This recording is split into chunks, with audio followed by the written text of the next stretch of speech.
E aí galera, sejam bem-vindos a mais um vídeo da SPW, eu sou o Gui. E galera, sem muita enrolação, no último dia 6 de abril, nós tivemos o pay-per-view da AEW, o AEW Dynasty. E esse pay-per-view aconteceu na Filadélfia, na Pensilvânia, e ao todo nós tivemos aí 12 lutas no card, o que eu acho que foi demais. E como eu sempre falo pra vocês aqui, eu sempre prezo pela qualidade ao invés da quantidade, e teve momentos durante esse pay-per-view que eu realmente fiquei com muito, mas muito sono. E pra você ter um bom pay-per-view de luta livre sem o povo ficar ali com sono durante todo o pay-per-view, você deveria ter no máximo aí umas 6 lutas no card, e nós tivemos 12. Independente de onde você esteja, se você está nos Estados Unidos assistindo o pay-per-view, se você está ao vivo ali na arena, ou se você faz como eu e assiste do Brasil e fica quase 1h da manhã acordado pra poder tentar ver todo esse pay-per-view, é muito cansativo. E pior ainda quando você entrega um final de main event horrível do jeito que foi. Então, meu povo, vamos ao que interessa e vamos falar aí sobre as lutas do card do pay-per-view, que é o que interessa, porque se eu ficar enrolando muito aqui, esse vídeo vai ficar extremamente longo. Então vamos começar pelo Zero Hour, que é o kickoff aí da AEW. Nós tivemos aí um total de 2 lutas. E eu falo pra vocês aqui, se algum de vocês chega a assistir esse kickoff, eu falo do fundo do meu coração que vocês são guerreiros. Eu assisto porque, né, eu tenho um canal que fala sobre luta livre, então meio que eu sou obrigado a assistir. E a primeira luta do kickoff nós tivemos aí Nick Wayne com The Crew, o time de Action Andretti e Lio Rush contra AR Fox e Top Flight. Não foi uma luta ruim, ela foi uma luta boa por sinal, mas é aquilo, né, gente? Eu não sei se vocês se interessam, até porque isso foi pro kickoff e muitos de vocês só começam a acompanhar o evento depois quando chega no main card. Mas o que realmente me interessou um pouco mais nesse kickoff foi essa próxima luta que foi entre Anthony Bowens e Max Caster. E eu falo pra vocês aqui que eu fico muito triste que a AEW quebrou essa tag team que era The Acclaimed, que eu gostava até bastante, e fizeram o que eles fizeram aí com o Max Caster, que tá parecendo um jobber toda semana. E essa luta ela foi caracterizada como uma Open Challenge, ou seja, qualquer um lutador no roster da AEW poderia atender esse chamado do Max Caster e lutar contra ele. E quem acabou aceitando esse desafio foi o seu ex-parceiro de tag team, Anthony Bowens. E meu irmão, a entrada do Anthony Bowens foi sensacional, foi muito boa. Ele realmente pareceu aquele lutador que vai disputar ali um título importante. Fora também que ele teve uma mudança na gimmick dele, que agora ele é conhecido como The Five Tool Player,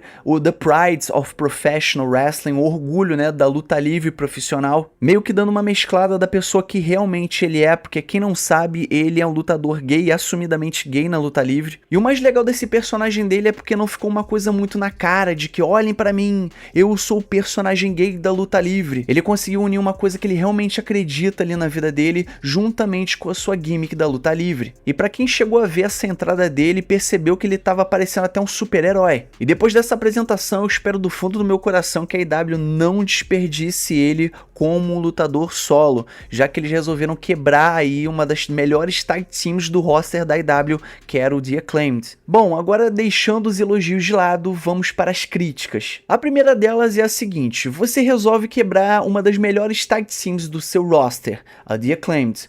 Você resolve tratar o Max Caster que nem um Zé Mané todas as semanas nos seus shows. O cara tá perdendo pra Deus e o mundo, ou seja, ele não tem mais relevância nenhuma naquele roster. E ao invés de você construir esse cara de uma forma completamente diferente, pra quando o Anthony Bowens voltasse, conseguisse formar uma boa storyline entre os dois. O que a AEW consegue fazer? Pegar essa storyline que acabou sendo uma storyline inexistente, não teve build nenhuma, você coloca no kickoff do show, você faz o retorno do Anthony Bowens no kickoff do AEW Dynasty e no final você quer que os fãs se importem com esse lutador. Ou seja, você faz o retorno aí de um lutador que está afastado durante bastante tempo, você faz o retorno dele no kickoff do seu show contra outro lutador que tem uma história gigantesca e você faz essa luta durar apenas 40 segundos. E ao invés de você pegar essa luta, colocar no card principal do show, você coloca no seu kickoff e outras lutas que não deveriam nem estar ali estão ali no card principal. Bom, agora nos resta esperar o que vai acontecer nas próximas semanas com essa storyline, se é que eles vão dar alguma continuidade a essa storyline que meio que foi um cocô. Então, meu povo, vamos aí pro card principal do show e nós começamos aí com a luta entre Will Ospreay contra Kevin Knight. E essa luta é as quartas de final do torneio do Owen Hart's Cup. E bom galera, foi um começo muito bom do pay-per-view, tanto o Will Ospreay quanto o Kevin Knight são ótimos lutadores. A luta acabou sendo recheada com spots importantes, porém temos aí um pequeno problema. E como eu falei, o Kevin Knight é um ótimo lutador, quem viu ele na TNA e na New Japan Pro Wrestling sabe o que eu tô falando. Eu não sei se vocês perceberam, mas nessa luta toda hora os narradores da IW tentavam fazer ali com que Kevin Knight parecesse muito mais do que ele é. E pra quem não sabe, ele recebeu propostas de contratos tanto da IW quanto da WWE. E é claro, ele acabou escolhendo a IW. E atualmente ele tem 3 lutas aí na IW, ele acabou perdendo 2 e venceu uma. E uma das coisas que eu odeio quando o lutador ele estreia em alguma companhia, se é na WWE, se é na IW,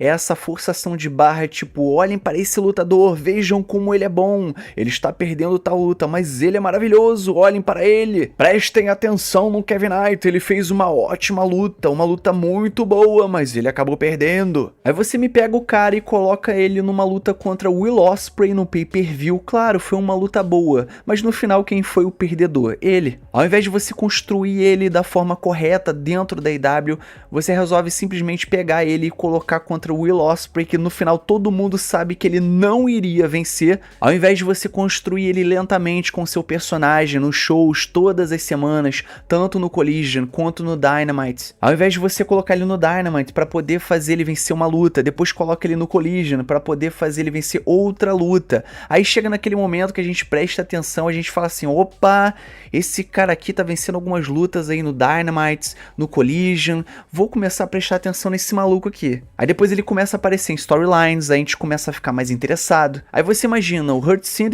tá procurando aí um quarto membro para o seu grupo. Eles estão aí nessa storyline ridícula com o MJF, mas imagina se o Kevin Knight resolve aparecer e agora é um novo membro do Hurt Syndicate. Pô, ia ser uma parada muito bacana, apesar de eu achar que o Cedric Alexander vai acabar aparecendo na IW e vai ser anunciado aí como quarto membro. Mas aí você resolve pegar esse lutador que acabou de aparecer na IW, o corpo ainda tá frio, ele ainda nem tá fazendo as coisas que ele quer direito dentro da empresa, e você coloca ele no pay-per-view, no main card do show, no card principal, contra o maior nome da sua empresa, que é o Will Ospreay. Aí no final eu sou chato, e é o que eu sempre falo, AEW, por favor, me ajuda a te ajudar. E no final nós vimos o Will Ospreay vencendo essa luta e avançando para a semifinal do torneio do Owen Hart. Agora vamos para a próxima luta do card e é uma luta de duplas pelos títulos de duplas da IW. Os campeões Hurt Syndicate, Bobby Lashley e Shelton Benjamin defendem os seus cinturões contra Big Bill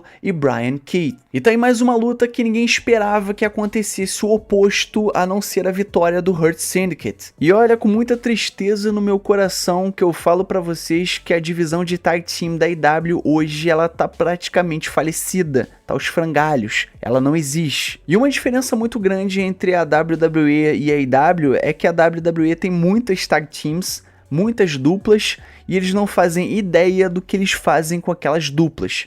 Já a IW não tem divisão, tá morta. E o que me deixa mais perplexo é quando, há uns anos atrás, quando a IW estava no seu começo, os Young Bucks falaram que a divisão de tag team iria ser uma das prioridades. E bom, chegamos no ano de 2025 e olha no que a divisão se tornou. Você meio que não tem tag teams legítimas para poder competir pelos seus cinturões principais contra o Hurt Syndicate. Você não tem tag teams, você não tem duplas no seu roster. E as outras duplas que a gente tem ou acabaram sendo quebradas ou elas estão disputando outra coisa. Fora que uma outra coisa que eu também não concordei foi o MJF ajudar o Hurt Syndicate a vencer essa luta. Pensem bem, um cara com o nível do MJF, ele acaba aparecendo no final da luta do Hurt Syndicate e acaba ajudando eles a vencer a luta. O MVP acabou oferecendo aí uma proposta para poder o MJF se juntar ao grupo e o MJF acabou escutando um não do Bobby Lashley falando que ele não era necessário estar ali. Aí o que você resolve fazer? Você vira suas costas e vida que segue, mas parece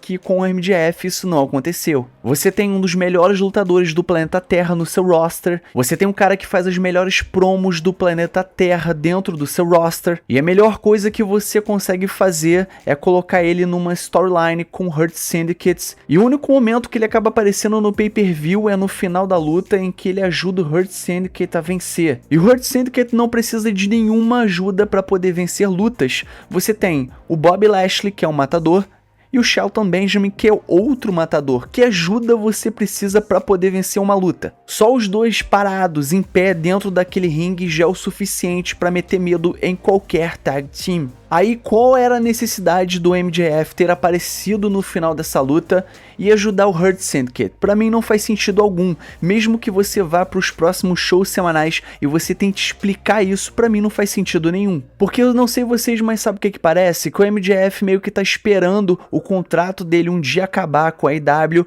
pra ele poder se juntar à WWE no futuro. O cara faz uma ótima luta com Hangman Page no pay-per-view passado e esse é o melhor que vocês conseguem fazer com o cara. E bom, no final Bobby Lashley e Shelton Benjamin acabaram retendo seus cinturões, com uma outra tag team que ninguém se importa, então eu vou falar o quê? Vida que segue. E agora, meus amigos, é Mercedes Moné contra Julia Hart, e esse torneio é as quartas de final do Owen Hart Cup. E eu falo pra vocês aqui que essa luta era uma outra luta que não merecia estar no card, eu fiquei me perguntando por que ela estava ali. Eu entendo que você quer dar uma importância maior pra esse torneio, mas não tinha lugar nesse pay-per-view, ele deveria ser colocado no Dynasty ou no Collision. E essa luta até que foi ok, porém, ela foi um pouquinho displicente, principalmente ali pelo lado da Mercedes Moné. E pra quem viu essa luta, pareceu um pouco estranha o que estava acontecendo ali. E uma coisa que eu realmente percebi entre essas duas mulheres, que são ótimas lutadoras, porém, elas não têm química nenhuma. A Julia Hart é uma ótima wrestler, inclusive ela apareceu com uma roupa diferente do que ela tá acostumada a usar. Tava parecendo até um pouquinho a Lita no começo de carreira na WWE. Se vocês verem ali a attire dela, a roupa da Julia Hart, vocês viram que tá bem parecida com a da Lita, com aquele calção, até aquelas munhequeiras, né? Eu esqueci o nome daquilo.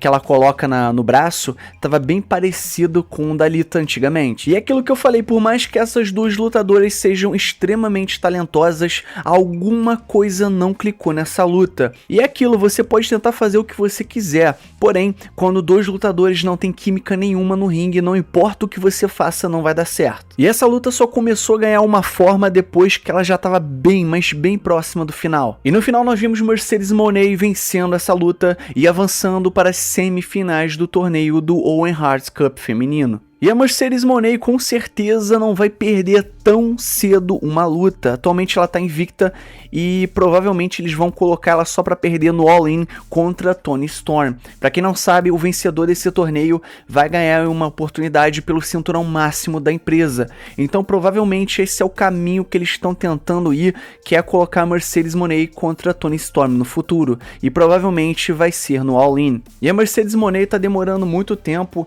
para poder sofrer uma derrota na IW, ela é a atual campeão da TBS e provavelmente ela vai quebrar o recorde da Jade Cargill, que atualmente está na WWE. E provavelmente esse recorde vai ser quebrado sim, até porque o Tony Khan não vai deixar uma mulher que está na WWE ter esse recorde do cinturão feminino da TBS. E meus amigos, Julia Hart é uma lutadora muito, mas muito subestimada. Eu gosto muito da entrada dela, gosto muito do jeito que ela se apresenta no ringue.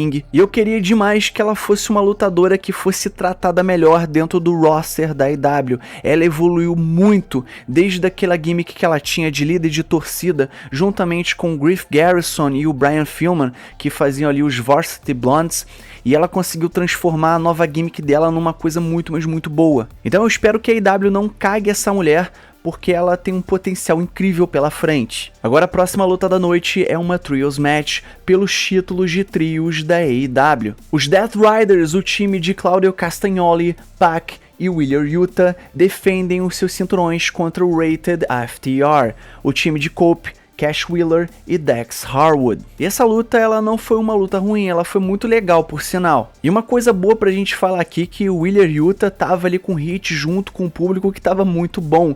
Ele acabou sendo vaiado e as pessoas estavam xingando ele na própria casa dele. E pra quem não sabe, o Wheeler Yuta, ele é da Filadélfia, na Pensilvânia, e o povo tava pegando no pé dele de uma forma que toda hora estavam xingando ele, e é uma coisa que eu tava gostando bastante. E no final nós vimos o Wheeler Yuta Luther acertando um bullseye com knee kick em Dax Harwood para poder vencer a luta e reter os cinturões de trios. Então foi aí, meu amigo, foi exatamente aí que as coisas começaram a ficar um pouco interessantes. E no final, quando os Death Riders acabaram saindo do ringue, o FTR e o Cope acabaram se abraçando, mas meus amigos, agora que a coisa ficou boa. E no movimento que os fãs da AEW estavam vendo ali a quilômetros de distância, que era o heel turn do FTR em cima do Cope, Dax Harwood acaba acertando um pile driver em Cope. Dax então acabou trazendo duas cadeiras para o ringue que provavelmente ele iria usar para poder atacar o Cope. O Crash Wheeler prontamente não queria nada daquilo, não estava afim de atacar o Cope, estava muito bolado com toda a situação, mas foi aí que do nada ele acabou se juntando a Dax Harwood e acabaram atacando o Cope com Shatter Machine. E ambos atacaram o Cope com várias cadeiradas na cabeça. Aí quando chegou os médicos ali para poder ajudar o Cope, e tanto o Crash Wheeler quanto o Dax Harwood acabaram ali tirando sarro de toda a situação depois de ter atacado o Cope. E aquilo, né, meus amigos, já estava na hora do FTR fazer o seu heel turn, porque eles funcionam muito melhor como heels do que como babyfaces. Então agora é que as coisas começam a ficar mais complicadas para a AEW. Por que eu tô falando isso? Eles vão ter que dar um jeito de pegar o Cope e colocar ele junto com o Christian Cage. Mas o Christian Cage é um heel, então eles vão ter que ter o trabalho de fazer o Christian Cage turnar e virar um babyface para se juntar ao Cope e lutar contra o FTR, que provavelmente será no All In. E a gente tem 3 meses até o All In, então eu falo para vocês aqui, AEW, Tony Khan, façam acontecer o quanto antes. Agora, meu povo, a próxima luta da noite é pelo título mundial feminino. A campeã Timeless Toni Storm defende o seu cinturão contra a desafiante Megan Bayne. E uma coisa muito legal aí na apresentação da Toni Storm quando ela estava indo para essa luta foi porque ela estava aí na Filadélfia e, é claro, ela usou ali o tema do Rock Balboa num vídeo antes da sua luta. E foi uma coisa que eu achei irado, até porque eu sou muito paga-pau de qualquer coisa relacionada a Rock Balboa. A Toni Storm tava ali com a roupa do Rock Balboa e o Luther tava vestido de Mickey. E a Megan Bayne, meus amigos, o que eu vou falar da Megan Bayne? Bom, a Megan Bayne, ela começou a ser construída já tem aí uns 2 meses na AEW e ela foi construída como a Brock Lesnar feminina. E essa luta, ela sim foi muito intensa do começo ao fim. E a Megan Bayne tem uma presença incrível ali no ringue, ela tem uma aura gigantesca e ela também foi construída como tal, né? Porém, quando você constrói uma lutadora do zero e você sobe ela até o topo do card para ela poder enfrentar sua campeã máxima, você é construída de uma forma invicta, um monstro invicto, aí depois você perde essa luta. E o que vai acontecer? O único caminho agora é para baixo. A Megan Bayne, ela tem uma aura muito boa e a AEW conseguiu encontrar um talento muito bom.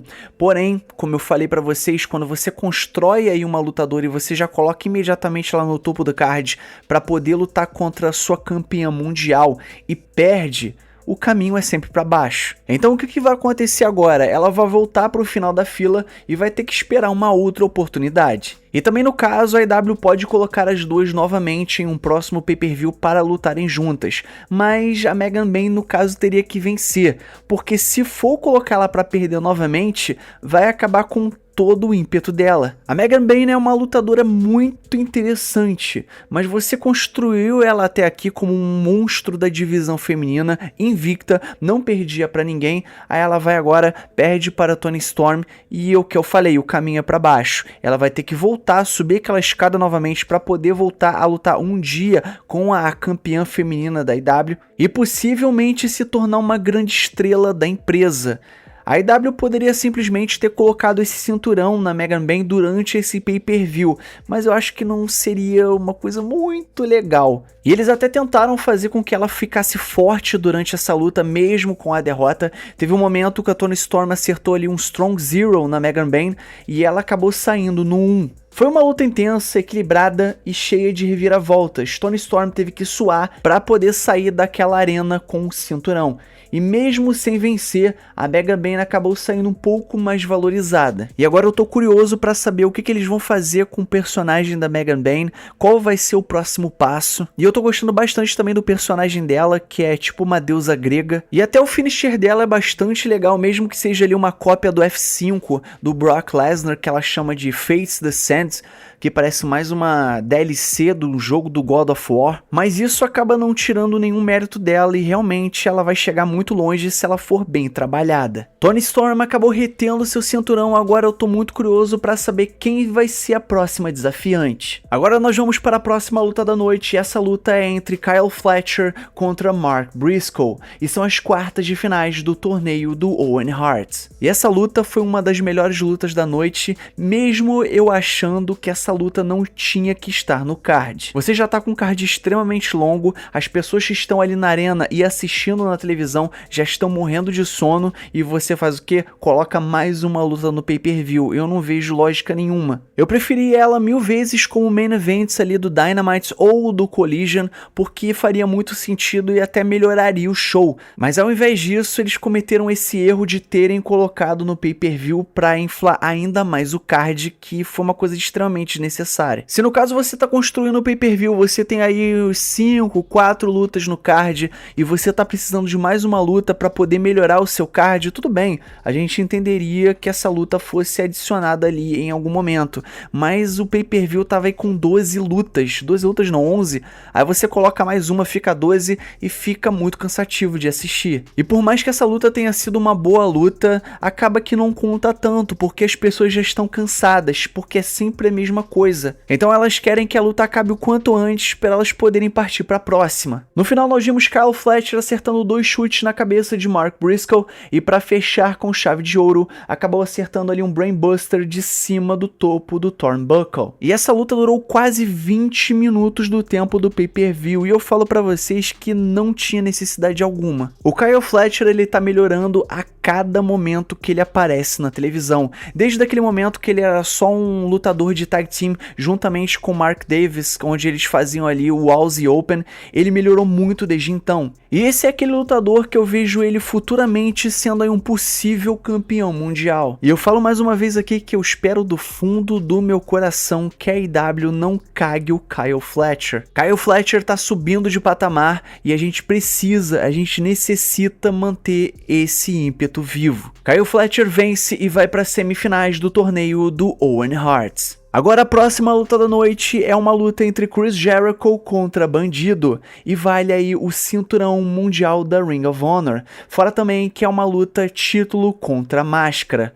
E gente, sinceramente, precisa que uma coisa seja dita em relação ao Chris Jericho. Infelizmente o Jericho ele tá caindo tanto nas performances dele no ringue, quanto como personagem. Tá ficando algo chato e as pessoas estão começando a perder a paciência com ele. E eu quero que alguém venha falar aqui pra mim nos comentários qual foi o benefício de fazer o Chris Jericho campeão mundial da Ring of Honor.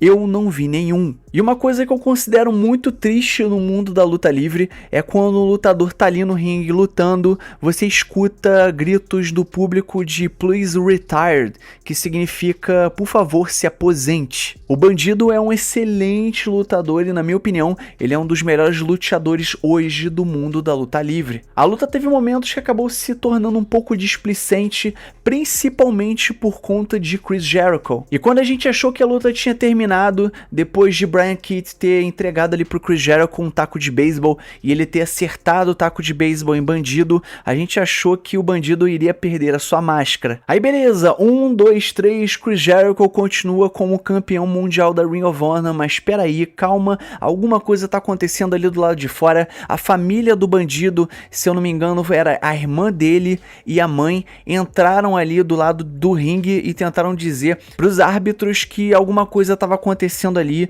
e que Chris Jericho acabou jogando sujo para poder vencer essa luta. E eu fiquei me perguntando por que motivo a irmã e a mãe do Bandido estavam ali do lado de fora do ringue e elas participaram desse final dessa luta. Eu fiquei me perguntando qual era o motivo, por que as duas estavam ali.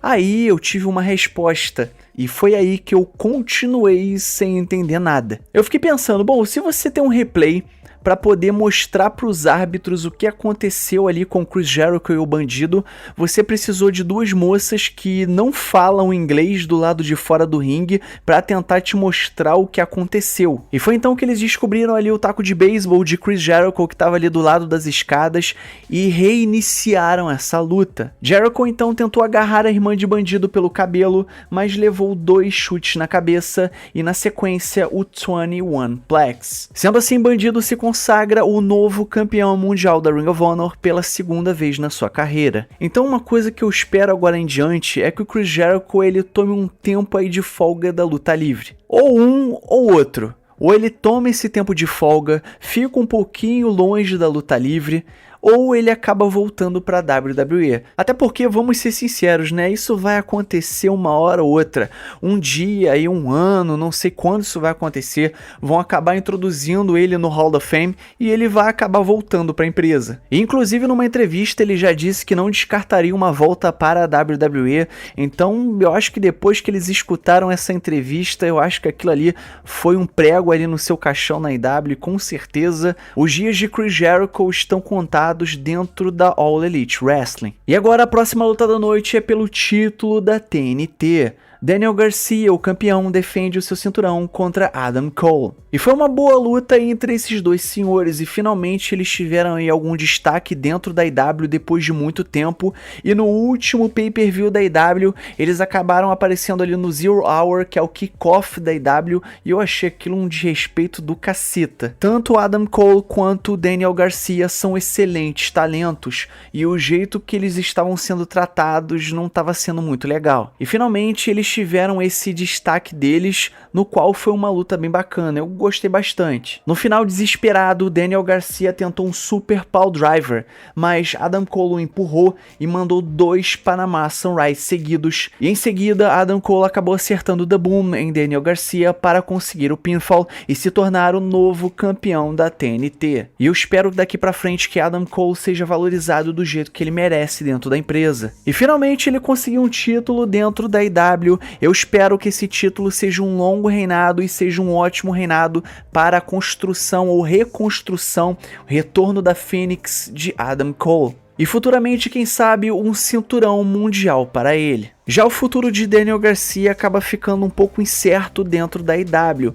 e eu vejo ele no futuro indo para a WWE. Infelizmente ele não teve um bom reinado como campeão da TNT, e até me arrisco a dizer que ele foi um dos piores campeões da TNT. E isso, é claro, não foi culpa dele, foi por causa do booking terrível que ele acabou tendo. Ah, e outra coisa, antes que eu me esqueça, a roupa de Adam Cole foi muito, mas muito legal. Quem gosta de The Witcher com certeza adorou aquela roupa. E agora, meus amigos, vamos para a ameaça tripla valendo o título internacional da IW. Kenny Omega, o campeão, vai defender o seu cinturão contra Ricochet e Speedball Mike Bailey. E essa, na minha opinião, foi a melhor luta da noite. É claro, quem duvidaria que isso ia acontecer? Speedball Mike Bailey é aquele lutador que com certeza, se for bem trabalhado pela IW, vai chegar muito, mas muito alto. E o Ricochet teve uma das melhores lutas dele desde quando ele chegou na IW. Ele teve aquela luta muito boa com Swerve Strickland e essa foi uma outra excelente luta. Fora também que ele melhorou bastante com esse personagem dele, Ryu, e fez também com que ele melhorasse bastante a questão das promos dele. No final nós vimos Mike Bailey acertando ali Ricochet com aquele chute do Karate Kid e depois uma última weapon,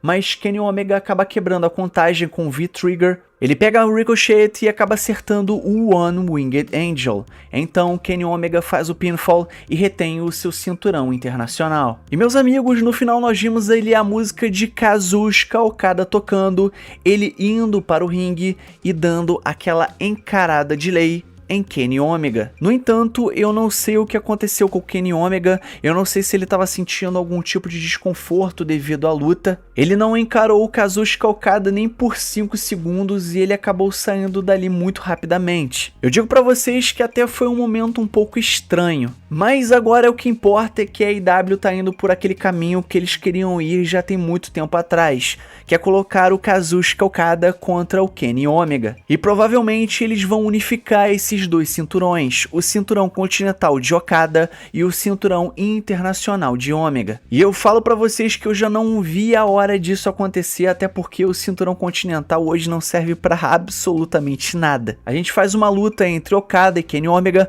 unifica esses cinturões e acaba dando mais uma importância maior pro cinturão internacional. E essa luta eu tenho certeza que vocês estão animadíssimos pra poder ver, inclusive esse que vos fala. E agora nós vamos para o nosso Main Event, e esse Main Event é pelo cinturão mundial da IW. O campeão Jon Moxley defende o seu cinturão contra o desafiante Swerve Strickland. E já metendo aquele pé na porta, Swerve Strickland acaba aparecendo ali com a roupa do Super Choque, o que eu achei muito, mas muito irado. Ficou idêntico ao Super Choque e o público gostou bastante. E por mais que o final desse pay-per-view tenha sido uma verdadeira bosta, a luta em si ela não foi ruim. A luta ela começou com tudo, com ritmo acelerado, aquela trocação franca entre os dois, mas depois, meus amigos, a coisa desandou. Jon Moxley acabou dominando quase toda a luta com um longo massacre em cima de Swerve Strickland e acabou esfriando completamente o ritmo da luta. E bom, a luta livre em si ela foi bem executada,